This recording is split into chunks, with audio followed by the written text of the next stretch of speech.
Hi, my name is Chris Myers and welcome to the Cozy Club Christmas Kitchen.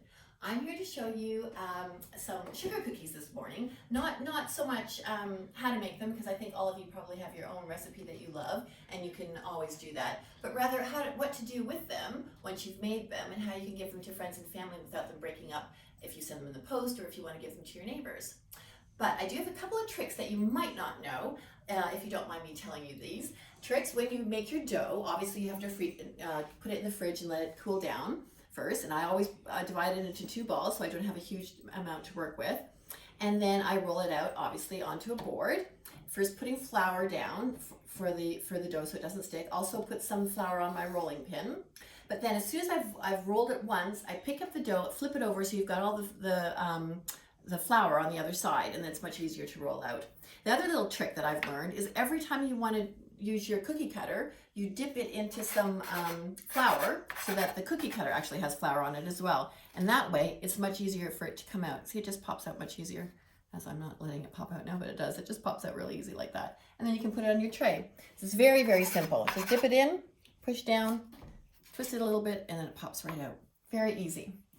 But I will be showing you or giving you my recipe on the direction part of the YouTube so you can see what it is. And I'll give the temperatures and everything for your ovens.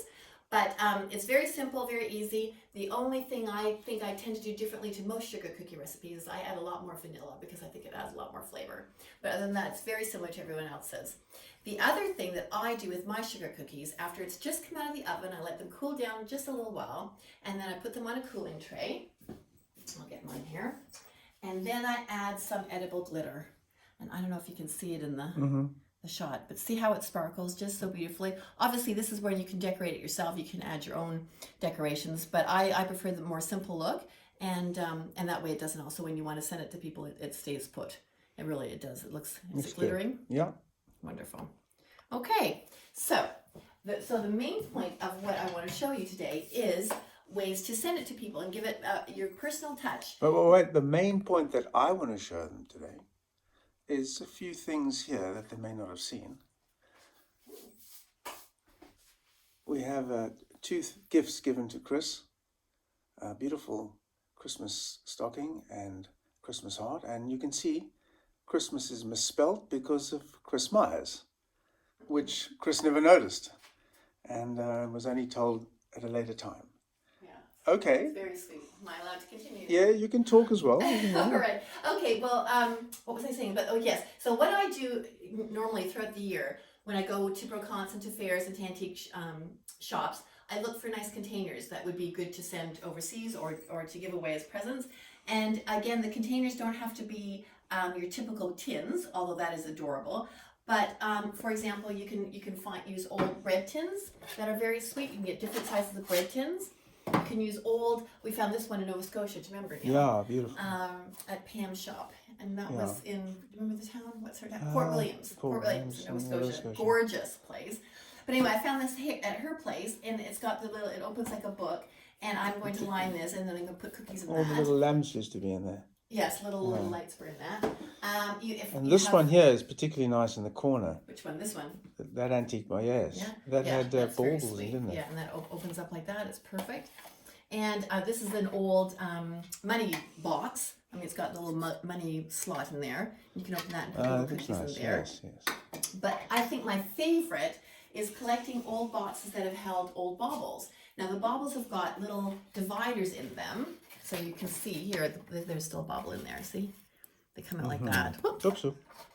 And then here's another one, let's just take that out. So they've still got their wrapping here that held. I mean, look how lovely they were put away all the time. It's that gorgeous. Must be this one 60 years old. If not more. I think it's older than me. Probably. Definitely. But anyway, so what I like to do is I will take out, I think I'll show you this one. It's probably the easiest to show you. The grid part where the baubles were stored comes out very easily. So then I would take all this out and shake it out. Doesn't have to be super clean because, where's that from? Doesn't say. Then you can line it. You can either take an old napkin. You can use a napkin to line it, or you can use some wrapping paper, which is really sweet. I mean, I love this wrapping paper. And then I think we found this wrapping paper in Oh, how cute. in a bookshop. Yes, vintage. And it's this kind of wrapping paper is obviously a little bit more expensive, but look how sweet it is. And you can cut out each little thing for how if it fits a box. I mean, this Christmas snow would be real. I'm going to use that one. How It's very pretty. sweet. And it would suit the era of the box as well. So take That's the true. box, just get an idea. It doesn't have to be perfect. And then cut it down and over. Make it slightly bigger because you can always cut it back down. And then see how it fits. Perfect. Almost perfect. Almost perfect is perfect enough. Yeah, well then I could just fold it down and you can cut it to the Yeah. side. Or actually fold it, to be honest, because it's so sweet. They may want to use it for something else. If you're like me, you collect all these things and use it again. So there you go. So then you've got it lined. Can you see that now? Mm-hmm. And Christmas snow, then, yeah, isn't that which sweet? we're hoping for, Yes, or we Chris are. is hoping for. And- Not my favourite thing, snow, Oh. having grown up in Cape Town, but Yeah, ooh, look at that. It's from a bauble. Okay, so then you put your little grid where the baubles would have sat in and put that back in. that looks so cute. Isn't that sweet? Then, with your cookie cutters, obviously I've collected, again, cookie cutters. Dare I show them my You box can. full of cookie cutters? Oh.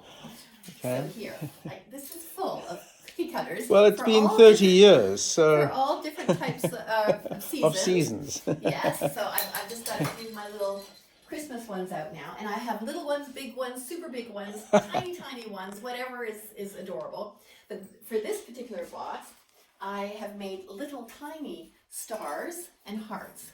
So I'll just take a couple out so you can see. Again, antique tin, lovely. Yes, that's a very sweet tin. But look how beautifully this fits. This is just, I mean, can you imagine getting this little box filled with these little sparkling stars and hearts? I'm just going to put a couple in so you can see what it looks like. A couple of rows. Some more hearts. It's so charming, I think. And they're perfect for just an after dinner bite of something sweet. And especially when we're eating so many sweet things at Christmas time. It's just the right amount, not to overdo it. Small but perfectly formed. Yes, aren't they? And then this dough in particular is wonderful to work with. So when you do, if you try to make this one, you will have lots of fun. It's easy to do with children. It doesn't break easily. It's very, very nice. So there you can sort of get an idea what it looks like when it's filled up. You see? Beautiful. About how many? 3 or 4 on each slot. Let me think. Yeah, about five or six. Okay. So you get quite a few cookies in there. You obviously got to make sure the top doesn't bounce. Yeah, well, I think when you want to pack it, I would lay a layer of tissue paper or something paper, soft yes, around yes. it, maybe a napkin or something like that. But again, you can line it with fabric, you can line it with all sorts of things. And then on the as a gift, when you're done putting all your cookies in, whatever you want to put in, you've got your lid, which is also a little bit not in the best condition. You can fix it if you want, but I actually quite like it when it's like this. So you put that back on, add a ribbon, but then with all the paper and stuff that you have out here as well, you can make little tags. And now this is in my book as well. You can you can make tags out of anything. These are all after Scandi Christmas. yes, the Scandi Christmas book. But Christiana Belsted Myers. Thank you. You can use old luggage tags, or you can make them yourself. I love using my old music sheets, paper, whatever. And then I have stamps as well. Of course, I do have a collection of stamps, which helps. A fair collection. I'm going to just show you a couple that I've made quickly now. And again, you don't have to go crazy and do lots. You can just use a stamp, and that in itself is adorable. If you just add that on. I like to change the string that's usually on. Like it usually comes like this, right, with a string. And I like to change it to something a little bit more decorative for Christmas. And I did find, which I absolutely adore. Here, I'm just going to show you this. This old metal string. I found we found at Kempton Park. Where I think was it that? was. Kempton Park. And this is made in Germany. It's this metal. Beautiful. Bit of a sparkle. I think it came in this box. Yeah, I think it did. One in the corner here, that one. And anyway, I just changed the ribbon to this, and this looks so festive. Doesn't it look sweet? And I always add a little bit glitter as well, a little bit of glass glitter, which is here. Actually, I'm going to open that up. I know I've shown this before, but I just think it's so pretty when you can see it. Can you see it? Yeah. That's just good. glitters so beautifully. Add a little bit of that on top of your labels. Here's a couple more. Here's just one with the Santa glitter. Just be careful not to mix up the glass glitter with the edible glitter. That's true. And that's good point. a very good point, isn't it? But I mean, you're not going to be. Well, No. I guess you're not going to be baking and decorating at the same No. time. But anyway, I just basically want to show you. You can use anything. A little bucket with some fabric and then some cookies in that to your neighbor and put it on their door handle. Would be How beautiful. cute is that? Yes, and then I love these little bread tins. You could line this bread tin, add some cookies, and wrap that up in brown paper and send it abroad. I mean, it would survive. This, of course, is a beautiful one, which is perfect for these little ones. It's little Scottish shortbread biscuits. But that's basically what I want to show you. It's quick and easy, and it's a gift made with love, and everybody would just, I think, would adore to receive that. I mean, I'm just looking at this box. This is a huge box. Well, I'm just showing them a little bit of other stuff. I mentioned the post boxes last time, but I didn't mention the collection of biscuit tins. Very appropriate today. Yes. The old biscuits. Christmas tea time. Yeah, can you see that How pretty one? is that? Yes. That is beautiful. Isn't that great? I got that from Julie. Oh, that's wonderful. Yeah. The biscuit tins. Yes. And they're very useful because they store my Christmas bits and bobs as well. Yeah. So they all have they have a purpose pretty. as well as decorative. Yeah. Did you see the cozy Christmas tree? Oh, we'll go up there. Yeah. Okay. And all the, what do you call them? Pixies? Yeah, well, my mice. And then the mice. They had to come down and say hello. Say hello. Yes. Okay, back to Chris Myers. Yes, so that is about it. That's all I wanted to show you. you. Wanted to show them the big box. Oh yes, the big box that you would. Well, that's a huge present.